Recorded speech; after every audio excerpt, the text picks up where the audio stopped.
The much talked about Apple iPhone 4 is finally here. It's a bit more robust than previous models, a bit heavier, feels a bit like a Canon Ixus camera if you've got one of those, or a smaller HD2. It is slightly smaller than 3G and 3GS in all dimensions, and it has this black glass kind of effect on the back. That's supposed to increase the signal strength. It's also supposed to be quite scratch resistant, although early blogs kind of differ on opinion as far as that's concerned. The screen itself is the same size, 3.5 inches as previous models, but it has 4 times the definition on it, and the colour and resolution are just something quite special, although it's not OLED, which a lot of new smartphones have moved to. The buttons are all in the same place, you'd be pleased to know, so they've split up the volume buttons, but here is the silencer button, and that's a little bit more robust than it has been before. It's been a bit of an Achilles heel on previous models. They've introduced a microphone by the headphone socket. That's a noise cancelling microphone to improve the quality of the call. The power button stays where it is, and here's the SIM card slot. It's micro SIM, not standard size SIM, so you'll need to get a special SIM card from your operator if you've bought a pay-as-you-go or just the phone on its own without a contract. For now, the phone has a metal strip that runs all the way around the outside, which is used as the phone's antenna to get a reception. Problem is, well, there's been a few problems, and it all revolves around covering this black strip here. There's the black strip that you don't want to cover. With my sweaty palm, if I happen to be a left-hander, look what happens to my 5 bars of signal. We've sped this up 2 times in order to show you how easy it is to lose the signal. And that is pretty embarrassing for a £500 or £600 bit of kit.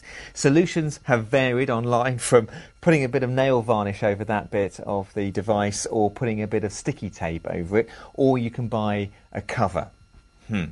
See what works for you. The iPhone 4 sports Apple's new iOS 4. That's the operating system, which gives us multitasking for the first time. So we can have whatever our applications we've been using open down here, they stay open, so we can immediately go back into them without having to boot up from the start. That's really useful if you want to play music in the background, or you might want to load a web page, and while it's loading, nip off and do something else. A swipe to the left gives you your iPod controls, which used to be there when you click twice on the home button, and also a lock here, so we can lock the orientation so the phone doesn't go to landscape when we turn it sideways, or to portrait. It's just all locked off.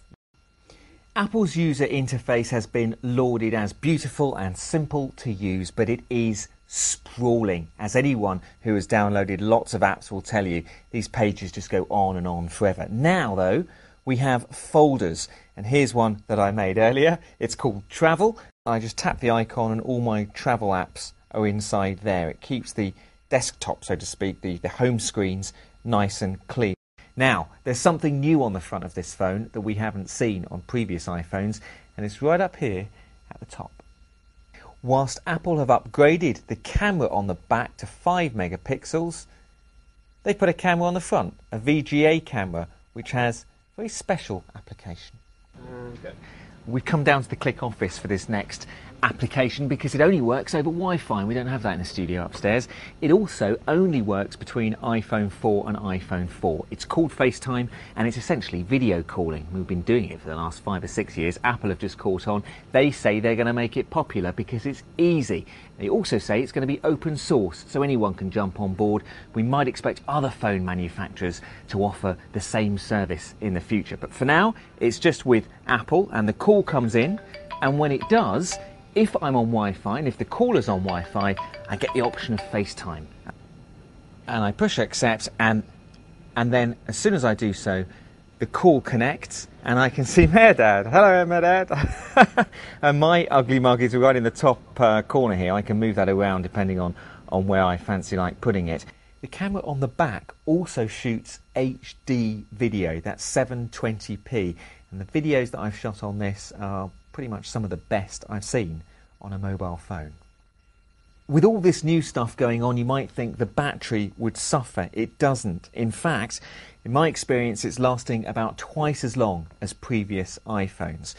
Now, is it worth getting? Well, interestingly, 3 out of 4 people who buy this phone will be upgrading from previous iPhones. And if you have the last one, the 3GS, with iOS 4, the new operating system that Apple has released, and you're happy with it, then I would say maybe it's not so much worth upgrading. If you've got a 3G or something older, then it's certainly worth considering, especially if you're right-handed.